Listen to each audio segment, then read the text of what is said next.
Hi, everybody. Thanks for joining. I think we're going to go ahead and get started here. So wanted to reintroduce myself for those who don't know me. My name is Ashley Harry, Leasing Director on the JFK T8 project. Very excited to be here.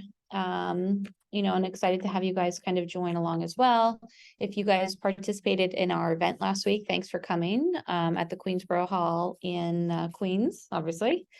And today we are going to kind of go through the local retail RFP.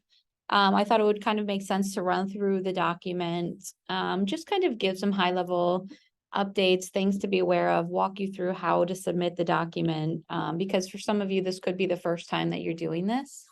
And then at the end, we'll take some questions and answers. So jot down your questions either on a piece of paper or directly in the chat, the Q&A or the chat function. Either one is okay. And let's go ahead and get started.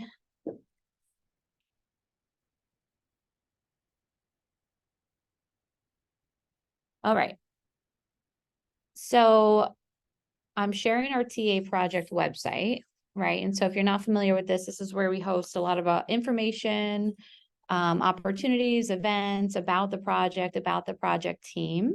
So definitely feel free to take a look. It's the new JFK-T8.com, as you can kind of see up here. What we'll be focused on today is the LBE Accelerator for the retail RFP. So under news, if you're going to look at this at a later date, under business opportunities is a little write-up about kind of what we're looking for. Some important key information, the due date, et cetera. And then obviously here today we are at the Q&A event. And what you'll do here is click to download. This will open a new page, which I will open a little bit bigger.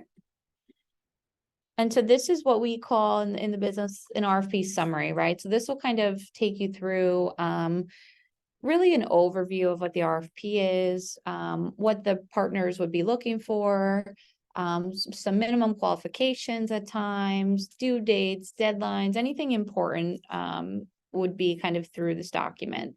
So it is a good idea if you're planning to respond to this RFP is really read through this document once, certainly, if not a couple of times. Make sure you familiarize yourself with it. Make sure Terminal8 is the right fit for you. And we'll go through, a little bit about the terminals to help you make that kind of deduction. So I'm not going to read line for line here, but, we kind of talk about the project, who we are, JFK, T8 Innovation Partners, what that is comprised of. The thing about the Accelerator program, right, is we are very passionate about it. It kind of is our investment into the community and to lowering barriers to entry. So it's probably no secret at this point that airports are very expensive to build and to operate in. So this is kind of our investment in lowering that financial burden to give people space and the ability to kind of test their concept in the airport environment. And we will offer flexible deal terms, 6 months, a year, 2 years, depends, right, on the spaces, just to give people the opportunity to either try it and make the deduction. This is amazing. I want to kind of scale my business, or the flip side to understand, okay, we did it, we tried it, it just wasn't quite what we expected. And, very little skin in the game, so to speak. We will provide an educational component along the way. So we do feel very strongly about education at URW in general. We have quite a few programs set up to kind of advance both your network and your education and understanding of airport certifications, facilitating different opportunities to meet with different operators or brands or partners or developers. So that is very critical to us as a company. We have this really wonderful tool, JFK Terminal8, called the Marketplace, which is more or less ordering from your phone. So we will onboard people who get into the Accelerator program into that at no cost, which usually does not happen. And then, as always, we love to kind of share things through our social networks and the news channels and national and industry kind of awards. So all of that will be baked into this opportunity, which I thought was really unique and wanted to kind of shine some light on. So the next piece, you'll kind of get into what goes on at JFK Terminal 8, right? And so it's American Airlines Terminal. There's quite a few other carriers here, British Airways, Cathay Pacific. You'll see them all listed kind of right here. So what we have is American, British, and then the other international carriers is what we call them, the OALs. And, the reason why this is important is because each terminal, even at JFK, but each terminal across the country is very different. I have mentioned this many times, is we are not a street side business where we can market and encourage anybody on the street to kind of come and visit us. We are restricted of working with who the airlines bring through the doors, right? So making a good match to the terminal you're in from the offer you have, whether that be retail or food and beverage or cuisine type, is always a really good way to kind of enhance the potential productivity, right, and the revenue in that environment. So moving on, we are looking for people that can provide retail products in these following categories: kids, baby, beauty, health, personal care, household essentials, home, pets, toys, accessories, clothing, entertainment, service. And then we will also allow some prepackaged goods as well. There are New York City Department of Health and Port Authority Department of Health requirements around some of the food and beverage handling, which we will keep a close eye on. And for the sake of the retail spaces, may eliminate some of your businesses just because of the rules and regs that are in place. If you have questions about your business category and it's not listed here, certainly let's put that in the chat and talk about it a little bit later, or I could take it offline and get specific examples too. So we follow similar guidelines to the Institute of Concessions in terms of minimum requirements, right? So you have to have this business. It has to be in operation for a minimum of 3 years, and it has to sell direct to consumer, either online, in another specialty store, or have a limited brick and mortar presence. That is very important to us. This is not an incubator where we help you grow your idea in the airport environment. This is really, I have a product or a service, I sell it other places, and I'm looking to expand my services into the airport space. The next thing we'll get into briefly is the employment breakdown by airline. So this is important. This is how we, as the developer, look at the overall merchandising, the brands that are within the airport, to make sure that they are a good match with the passengers, right? And so this, let's see, this look back through 2015 minus the COVID years is a really good indication of how the terminal has changed and or grown, and what type of passengers are coming through and how many ultimately. So this will be a historical kind of look back always. This was posted before our 2 events today and last week in person, so I'll skip this piece. And here is where we get into the Appendix A. So this is details more about the opportunity. So what we are competitively looking for bids on today are 2 inline stores, 175 square feet. There will be 100% turnkey, move-in ready, which means, URW, JFK T8 Innovation Partners will build the stores out, will create the shelving, the storage. All we are looking for future operators to do is bring in their product and a handheld POS system. We won't be doing full cash wraps like you've seen. I think a lot of people have gotten away from that as we start to use technology more in our business, but handheld POS, Apple Pay, credit card processing, things like that are what we'll be looking for. There are certain minimum requirements as far as operating in the airport space, right? 12 hours a day, 7 days a week.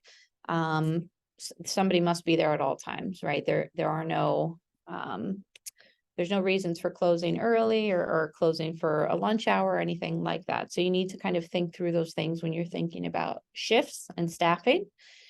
There's no water, sinks, refrigerations currently in these units. The tenant will provide small things, right? Signage will kind of give you the parameters around what the signage needs to be. We'll request a visual merchandising plan, which is what we do with every tenant to understand how you're planning to lay out the store, what product goes where, etc. Likely we'll provide some feedback on trying to maximize that, especially in this case where people are new to the environment. Handheld POS we already talked about, and we can discuss freestanding displays if there's something of interest, which are the floor displays that are not attached to the walls in this case. So for these deals specifically, we'll be offering a 1-year term and a 1-year extension options if KPIs are met. And so a KPI is a key performance indicator. It's how we measure ourselves and our business across the board. And for each deal, we will sit down and kind of establish the KPIs. I can't give you a blanket KPI at this point because it's very dependent on a number of factors, right? What type of product you're offering, et cetera, is kind of the baseline, right? But let's just say it's based on sales. And if we say, okay, if we hit X amount of sales in year 1, then we will offer an extension of 1 more year to give you a full 2 years in the space. That would be an example of that. But again, those are subject on a space by space or deal by deal. But we will all agree on that during the negotiation of the lease. So rent structure in the airport is one of 2 things. It's a minimum annual guarantee, which in this case is $2,708, or 13% of sales, whichever is greater. So either you pay just the MAG, or you pay 13% if your sales are above and beyond the monthly MAG. And this is a annual guarantee that's payable monthly. So it's $2,700 a month, or 13% of sales for the year, whichever is greater. Security deposit is 1 month, which is pretty standard in a lot of environments. And any additional fees would be things such as common area maintenance fee, right? This is billed to all of our tenants. It's at a terminal rate. You pay per square foot. It includes things like trash removal, loading dock, common area maintenance, upkeep, those type of things. This is very standard in the environment. Generally, we also have marketing and digital fees that tenants pay on top of this. We are not going to require the accelerators to pay that. And then Port Authority insurance requirements, they have their own insurance requirements above and beyond, right? So that's something we'll need to kind of keep an eye on and help you walk through the process once we get there. When it comes to submission, we are going to go digital. You will be sending a digital package, 1 full PDF, to jfkleasing@urw.com. Make sure everything is in 1 long PDF. Make sure you're sending it to the right email. Make sure it gets to us by the 16th at 4 p.m. The next couple items are a guide to kind of help you submit, right? So read through the RFP, note any questions. We're going to do the Q&A today. We'll send around all the Q&A answers after the questions and answers. This box link here will take you to different folders where we'll ask you to complete different forms. We'll ask you to submit different information about yourself, tell us about your business, et cetera, et cetera. So that is very important to kind of click through and look. Like I mentioned, 4 p.m. on Friday the 16th, there are no exceptions. If we receive RFPs after this date, they cannot be considered. We have very hard and fast guidelines in this environment. So feel free to submit any time between now and then. Just don't submit after 4 p.m. on Friday the 16th of February. We are planning to make the award by the week of March 18th, excuse me. And then we're expecting to open these units just based on our construction schedule in this project, in this terminal, by July 4th, the week of July 4th, 2024. All of this is barring any major setbacks with construction, with permitting, et cetera. But this is a pretty good estimate at this point in time. Okay, so let's go through kind of the minimum quals quickly. These are the minimum requirements you have to kind of meet to be eligible, right? Primary place of business in Southeast Queens, Greater Queens. they have to be a registered business, right? An LLC, S Corp, C Corp, etc. They have to be, the founders have to be 18 years old or older. There's a list of accepted categories.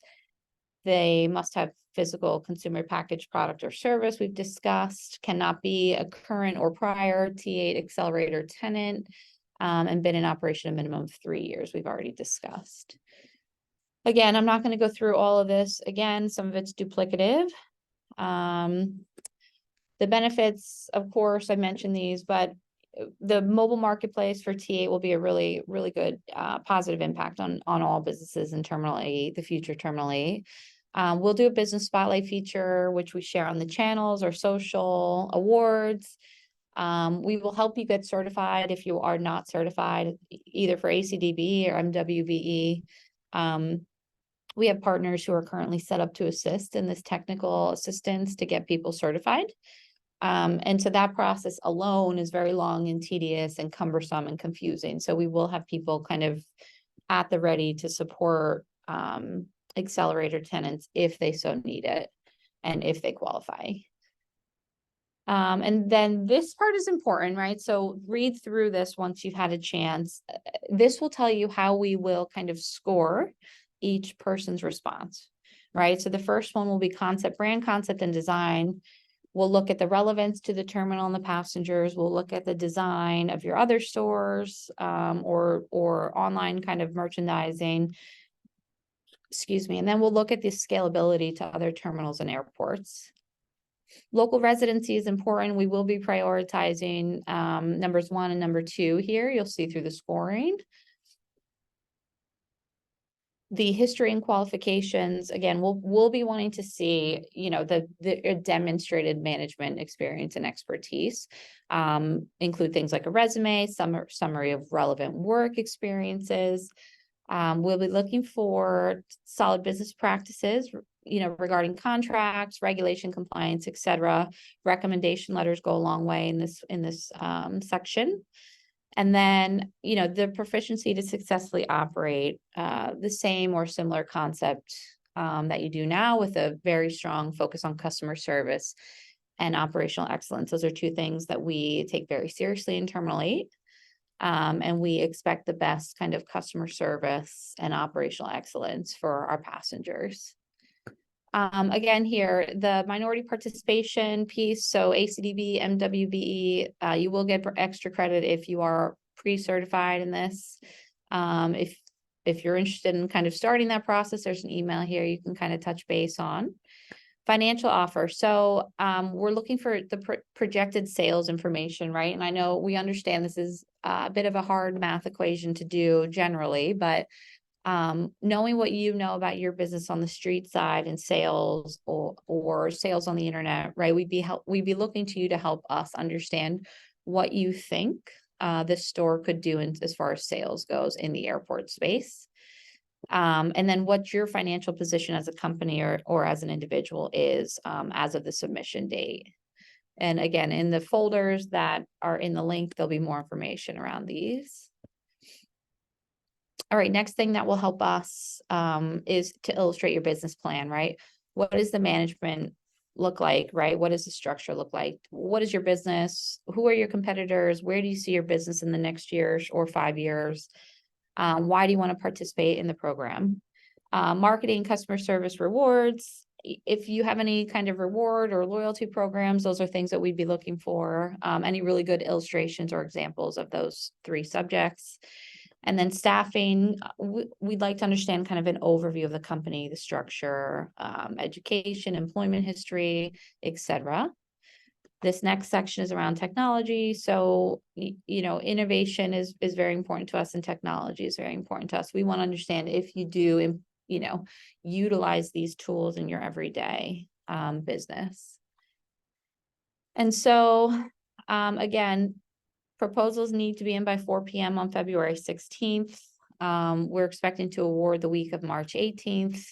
And we're expecting to open these units around July 4th, 2024. So I think that is the end of the RFP document. So I will come back over here and let's look at some Q&A. Are there any retail store sales data for T8, and is there any permanent lease? So two questions, I think. So we do have some historical sales data around retail in the airport environment, which we can share on our follow-up kind of question and answer. It generally, we keep it very high level. We don't kind of go granular as far as category. There are permanent leases available, but for this RFP, for this accelerator, these are, one or potentially 2-year deals in this case. It looks like we have some questions that were already answered. And yeah, I see one here about the food hall and the food and beverage opportunities. So those will be happening more in the middle Q1, Q2, Q3 of next year. The food and beverage opportunities that we have are a little bit more downstream in the project, meaning they're at a later phase. And we will kind of explain them and walk through those examples as more information, schedules, etc., become available. Any other questions that I can answer for anybody who has tuned in?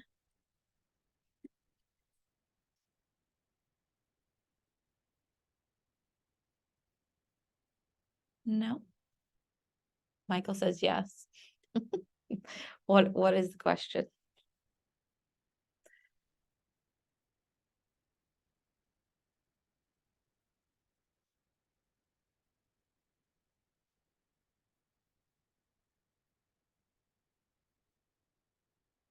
Will we overlook the application before proposer submits it? The answer is no. So we try to keep this process as subjective as possible. Any RFP in the airport environment generally does not have a review period before submission. It is really a competitive process, right? So people are multiple people, likely quite a few are bidding on the same opportunities. So you want your bid to be as compelling as possible in most cases. I would recommend maybe finding a mentor or mentorship opportunity in the airport environment, somebody who is an operator, who is familiar with the environment. At our events, usually we have a mix of both new and old operators, right? And so those are people who might be able to kind of look something over for you before you submit, but us as kind of the requestee of the RFP will not be able to review anything before submission. Any other questions?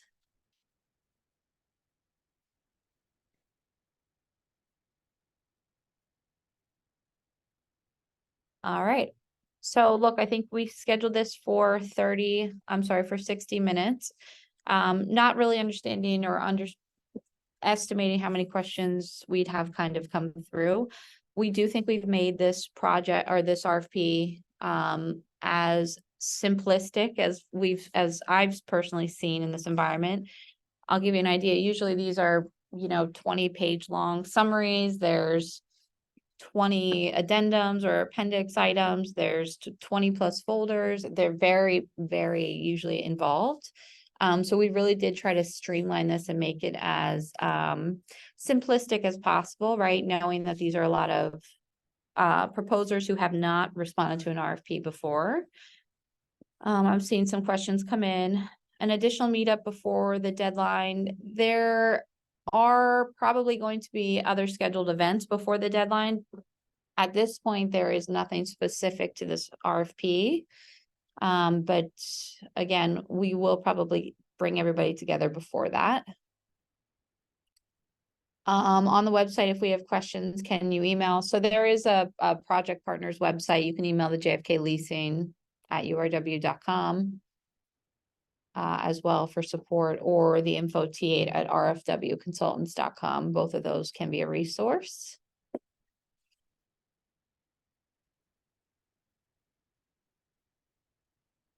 Okay, so look, I think we don't want to waste anybody's time. So we appreciate everybody getting on. Again, if you can find a mentor in the airport space that can kind of you can use as a soundboard or somebody to look over your response, certainly do, right? We as the developer cannot support that in this case. It loses the I can't think of it, but the neutralness of kind of our position on this subject. So I would love to be a resource, but right now we just are not in a position. Thank you, Michael. I don't have any consultants that I would recommend. I think a good place to start would be info T8@rfwconsultants.com. They're the compliance partner that are working with us on this project. Their email is in the RFP if you read through. I will type it here.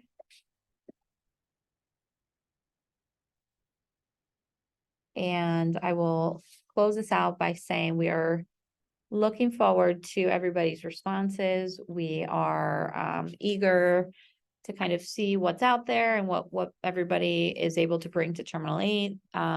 We are going to look to build a pipeline here. So this will just kind of be the first set, right? And every so often in the inline stores, we will change people out.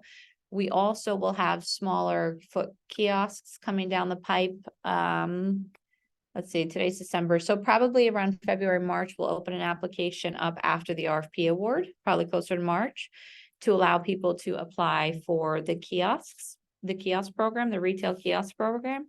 That will not be a competitive process. There will not be a scorecard associated with it. It will really be at the discretion of the project and the merchandising and kind of what we are looking for in the terminal. And so with that, I thank everybody for joining. And we look forward to your responses. And if you have gotten an email about this event, you will certainly get emails about any future events we do as well. And like I mentioned before, we'll share some responses to the Q&A after everything else material-wise, Eric, is on the JFK website. So it's the new JFKT8.com. Thanks, everybody.